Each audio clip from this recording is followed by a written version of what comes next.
പാനിക്കി situation ഉണ്ട്, എത്രമാത്രം serious ആക്കി എടുക്കണം, എപ്പോഴും കുറച്ചൊരു സീക്രസി മെയിൻറ്റെയിൻ ചെയ്യാം. കോഷ്യസ് ആയിട്ടുള്ള പാനിക് മൂവ്മെന്റ്സ് മാർക്കറ്റിന് ഒരുപാട് രീതിയിൽ ഗ്ലോബൽ ഇമ്പാക്ട് വരാൻ പ്രിപ്പയർഡ് ആയിട്ട് ഇരിക്കാൻ വേണ്ടുന്നതാണ്. ഒരു panic buying, especially global uncertainty citizens നമുക്കെല്ലാം ചെയ്യാൻ പറ്റുന്ന സ്പ്ലർജസ് ആൻഡ്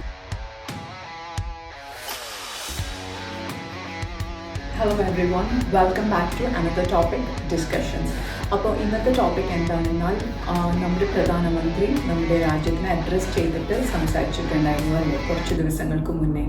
അപ്പോൾ അതിൻ്റെ അടിസ്ഥാനത്തിൽ പല ക്വസ്റ്റ്യൻസും ഞാൻ കണ്ടു. ആളുകളിൽ കുറച്ച് കൺഫ്യൂഷൻസ് ഉള്ളതായിട്ട്, ലൈക്ക് കുറച്ച് പാനിക്കി സിറ്റുവേഷൻ ഉണ്ട് ചിലർ കൺഫ്യൂസ്ഡ് ആണ് എന്ത് ചെയ്യണമെന്ന്, ഇതിനെ എത്രമാത്രം സീരിയസ് ആക്കി എടുക്കണം, ഇതിൻ്റെ കാര്യങ്ങൾ എങ്ങനെ ഹാൻഡിൽ ചെയ്യണം എന്നൊക്കെയുള്ള രീതിയിൽ ചിലർ ഭയങ്കര പാനിക്കി ആൻഡ് കൺഫ്യൂസ്ഡ് ആൻഡ് അൺസർട്ടൺ ആയിട്ടുള്ള ഒരുപാട് ചോദ്യങ്ങൾ ഞാൻ കാണാനിടയായി.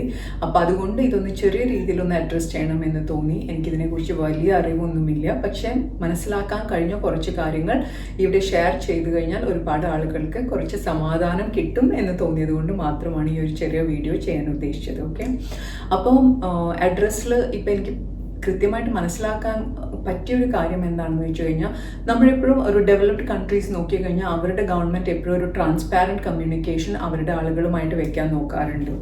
അതേസമയം ഒരു അണ്ടർ ഡെവലപ്ഡ് അല്ലെങ്കിൽ ഒരു ഡെവലപ്പിംഗ് നേഷൻ എപ്പോഴും കുറച്ചൊരു സീക്രസി മെയിൻറ്റെയിൻ ചെയ്യാൻ നോക്കുന്നതായിട്ട് നമുക്ക് കാണും. അപ്പം നമ്മുടെ രാജ്യത്തെ ഗവൺമെൻറ് പബ്ലിക്കിനെ ഒരു ഹ്യൂജ് രീതിയിൽ അഡ്രസ്സ് ചെയ്തിട്ടുണ്ടെങ്കിൽ അതിനർത്ഥം നമ്മളൊരു ഡെവലപ്ഡ് കൺട്രിയുടെ ഒരു മാനദണ്ഡം ഫോളോ ചെയ്യാൻ നോക്കുന്നു എന്നതാണ്. ഇതെല്ലാം എൻ്റെ അണ്ടർസ്റ്റാൻഡിങ്സ് ആണ് കേട്ടോ.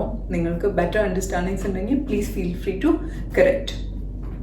അപ്പോൾ അങ്ങനെ ഒരു ഡെവലപ്ഡ് നേഷൻ്റെ ഒരു പോർട്ട്ഫോളിയോ അല്ലെങ്കിൽ അങ്ങനെ ഒരു ഔട്ട്ലുക്ക് ക്രിയേറ്റ് ചെയ്യാൻ നോക്കുകയാണ് നമ്മുടെ രാജ്യവും. കാരണം യൂഷ്വലി ഇങ്ങനെയുള്ള ഒരു കോഷ്യസ് ആയിട്ടുള്ള ഒരു സിറ്റുവേഷൻ വരുമ്പോൾ അങ്ങനെ കൊടുക്കുമ്പോൾ എപ്പോഴും ആളുകൾ പാനിക് മൂവ്മെൻറ്റ്സ് മാർക്കറ്റിന് ഒരുപാട് രീതിയിൽ എങ്ങനെയാണ് ആളുകൾ റിയാക്ട് ചെയ്യുക അല്ലെങ്കിൽ റെസ്പോണ്ട് ചെയ്യുക, മാർക്കറ്റിനെ എന്ത് രീതിയിലായിരിക്കും ഇൻഫ്ലുവൻസ് ചെയ്യുക എന്നത് ആർക്കും പ്രെഡിക്റ്റ് ചെയ്യാൻ പറ്റില്ല. അപ്പോൾ അതുകൊണ്ട് തന്നെ പല ഗവൺമെൻറ്റ്സും എസ്പെഷ്യലി അണ്ടർ ഡെവലപ്ഡ് അല്ലെങ്കിൽ ഡെവലപ്പിംഗ് കൺട്രീസിലെ ഗവൺമെൻറ് വെയിറ്റ് ആൻഡ് വാച്ച് എന്നുള്ള പോളിസിയാണ് പലപ്പോഴും എടുക്കാറുള്ളത്. പക്ഷേ ഇവിടെ അതെല്ലാം ഗവൺമെൻറ് ഓപ്പണായി വന്ന് നമ്മളോട് സംസാരിക്കുകയാണ്, ലൈക്ക് നിങ്ങൾ കുറച്ചുകൂടി കെയർഫുൾ ആയിരിക്കണം, നമുക്ക് കുറച്ച് ഗ്ലോബൽ ഇമ്പാക്റ്റ് വരാനുള്ള ചാൻസസ് ഉണ്ട് എന്നൊക്കെ വന്ന് സംസാരിക്കുമ്പോൾ അത് നമുക്കൊരു കൃത്യമായ ഒരു കോഷ്യസ്നെസ് അല്ലേ, നമ്മളെന്നെ ഒന്ന് പ്രിപ്പയർഡ് ആയിട്ട് ഇരിക്കാൻ വേണ്ടി നമ്മളോട് പറയുകയാണ്. എനിക്ക് തോന്നി അതൊരു വളരെ നല്ലൊരു മൂവ്മെൻ്റ് ആണ് ഗവൺമെൻറ്റിൻ്റെ ഭാഗത്തുനിന്ന് എന്ന് എനിക്ക് പേഴ്സണലി ഫീൽ ചെയ്തു. അപ്പോൾ അങ്ങനെയുള്ളൊരു ഇത് വരുമ്പോൾ നമ്മൾ എന്ത് ചെയ്യണം എന്ന് എൻ്റെ ഇതിൽ എനിക്ക് മനസ്സിലാക്കാൻ കഴിഞ്ഞത്, നമ്മളെ എത്രയും പെട്ടെന്ന് ഫോക്കസ് ചെയ്യേണ്ടത് എമർജൻസി ഫണ്ട് മെയിൻറ്റെയിൻ ചെയ്യുക എന്നുള്ളതാണ്. ഒരു പാനിക് ബൈയിങ് മോഡിലേക്ക് പോകുന്നതിനേക്കാളും അല്ലെങ്കിൽ ഒരു പാനിക് ഇൻവെസ്റ്റ്മെൻറ്റ് അല്ലെങ്കിൽ അങ്ങനെയുള്ള കാര്യങ്ങളിലേക്ക് തിരിയുന്നതിനേക്കാളും ഒരു emergency fund at least for another 9 to 12 months maintain ചെയ്യുക എന്നുള്ളതാണ് ബേസിക് ആയിട്ട് ചെയ്യേണ്ട ഒരു കാര്യം എന്നാണ് എനിക്ക് മനസ്സിലാക്കാൻ കഴിഞ്ഞത്. എസ്പെഷ്യലി ഗ്ലോബൽ അൺസർട്ടനിറ്റി ഇപ്പോഴും വളരെ വലിയ രീതിയിൽ മുന്നോട്ട് പോയിക്കൊണ്ടിരിക്കുകയാണ്. ആർക്കും പ്രെഡിക്റ്റ് ചെയ്യാൻ പറ്റില്ല എന്താണ് ഉണ്ടാകാൻ പോവുക എന്നുള്ളത് തന്നെ. ഈവൻ ഈ കൺഫ്യൂഷൻസ് അവസാനിച്ചാൽ തന്നെ ഇമ്മീഡിയറ്റ്ലി മാർക്കറ്റ്സ് പഴയ രീതിയിലേക്ക് പെട്ടെന്ന് ഓവർനൈറ്റ് എന്തായാലും റൈസ് അപ്പ് ചെയ്യാൻ പോകുന്നില്ല. അപ്പോൾ ഇറ്റ് വിൽ ടേക്ക് ടൈം.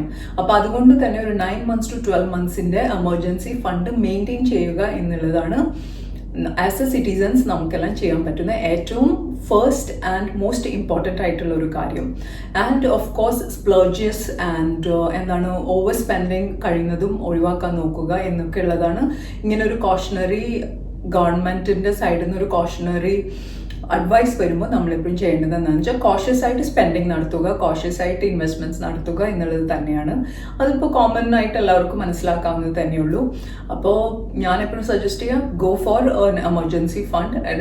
ഒരു അറ്റ്ലീസ്റ്റ് ഫോർ 9 to 12 months നമ്മുടെ ഡേ ടു ഡേ കാര്യങ്ങൾ മാനേജ് ചെയ്യാൻ പറ്റുന്ന രീതിയിലേക്കുള്ള ഒരു emergency fund of course manage ചെയ്യുക എന്നുള്ളത് തന്നെയാണ്. അതെന്താ പാനിക് ചെയ്തിട്ടൊന്നും നമുക്കൊരു കാര്യവുമില്ല, അതിനെ പറ്റിയിട്ട് വറി ചെയ്തിട്ട് നമുക്ക് കാര്യമില്ല. കഴിയുന്നതും ഫർദർ ഇൻവെസ്റ്റ്മെൻറ്റ്സ് അങ്ങനെയൊക്കെയുള്ളത് ഒഴിവാക്കാൻ നോക്കുക എന്നല്ലാതെ ആരും പാനിക് ചെയ്തതുകൊണ്ടോ വറി ചെയ്തതുകൊണ്ടോ ഈ സിറ്റുവേഷൻസ് ഒന്നും മാറാൻ പോകുന്നില്ല എന്നുള്ളതെല്ലാം നമുക്കറിയാവുന്നത് തന്നെയാണ്. അപ്പോൾ കഴിയുന്നതും കാം ആൻഡ് കോഷ്യസ് ആയിട്ടിരിക്കുക.